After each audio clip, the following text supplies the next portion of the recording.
গ্রামের এক কোণে কবরস্থানের পাশে একটি পুরনো বাসা ছিল, যেখানে কেউ থাকতে চাইতো না।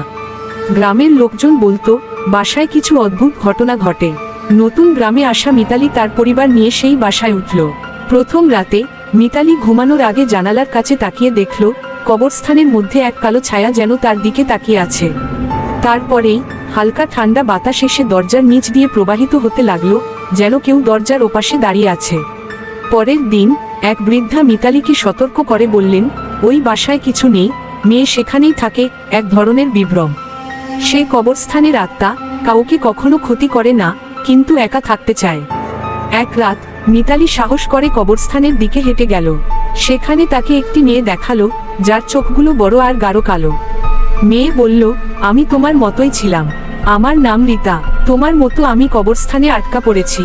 মিতালি বুঝতে পারল সেই মেয়ে তার নিজের আত্মা, যিনি বহু বছর ধরে সেই কবরস্থানে ছিল।